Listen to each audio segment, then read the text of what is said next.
parts of the world deal with a surge in mpox cases, a handful of African countries has seen the worst of the outbreak. Mpox infections across Africa are skyrocketing. The outbreak began in the Democratic Republic of the Congo. The World Health Organization has named mpox a public health emergency of international concern. The race to get the hardest hit countries vaccinated against the disease is becoming more urgent. This is not just an African issue. Mpox is a global threat. But actually getting mpox vaccines to those countries has been a slow and lengthy process. Africa's first batch of mpox vaccines have only just reached the continent this week, despite already being widely available in other parts of the world. You have people in the Congo saying, we desperately need this vaccine. We needed it 2 years ago. Because in the DRC, the mpox epidemic is compounding on top of several other epidemics. Nous avons l'mpox, on a la rougeole, on a aussi d'autres épidémies autour de nous pour lesquelles nous sommes en train de travailler. So what's taking so long? The Democratic Republic of Congo, one of the poorest countries in the world, is the hardest hit of the 13 African countries dealing with mpox. It's the epicenter of the outbreak, with more than 27,000 suspected mpox cases and 1,300 deaths since January 2023, according to government data. And the WHO says the majority of cases are in children. So there's a widespread and urgent need, but the cost is a major roadblock.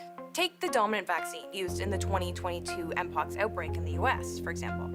It costs $100 a dose.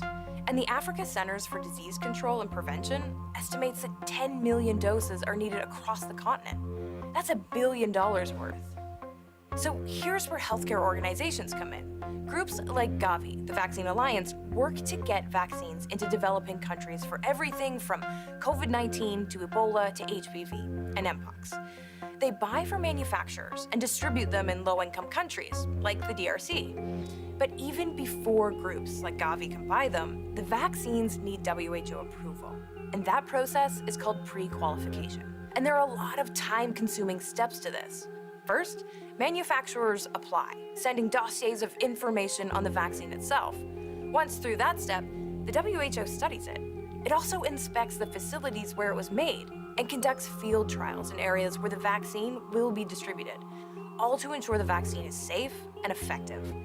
And this can take years. So they can't just go rogue and start approving vaccines. There are rules in place, there's regulations in place. And I think, unfortunately, what we've seen in this mpox outbreak is that those regulations don't respond very well to an emergency. All the while, the vaccine could already be widely available in other parts of the world. The question a lot of people found themselves asking over the last few weeks, people from Congo's health minister down, is why, when these vaccines were really widely used in Canada, in the US, in Europe during the mpox outbreak in 2022, why do they still not have WHO approval? That's Stephanie Nolan, global health reporter for the New York Times.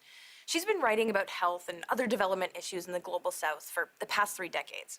She says part of the delay is that the WHO can't afford to get it wrong. Say they approve this thing, and then there's safety concerns that there's a safety problem that they didn't catch or they didn't have sufficient data to identify, and there's some sort of tragic outcome in the DRC. You've then poisoned the well for all the vaccines. For example, frightened parents could stop bringing their kids for measles or cholera vaccines. One misstep, and the trust that people have in the WHO can break, not just in the DRC, but around the world. And because of this, organizations like Gavi aren't able to distribute the vaccines. They aren't able to purchase that vaccine on behalf because it doesn't have the WHO stamp of approval. But there's another issue adding to the delays. Here in Canada, our government has its own regulator, an organization with dedicated staff who can approve its own vaccines. Many low-income countries don't have that. They rely on the WHO to approve vaccines. But here's the thing. The WHO has a global mandate. It's stretched thin. It relies heavily on scientific expertise for free.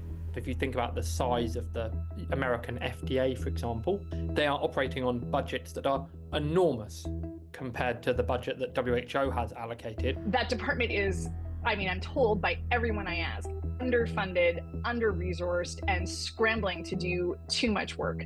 And Stephanie Nolan says approving vaccines is just one of the many plates they have spinning at any given time. They're doing all kinds of other things, right? They're doing tracking of rare diseases. They're doing tracking of response to neglected diseases. They're doing a whole lot of work on the rise of non-communicable diseases, diabetes, cancers, air pollution. And they're not just sitting around waiting for emergencies. Now, there is a faster way these vaccines can get to the DRC and other countries.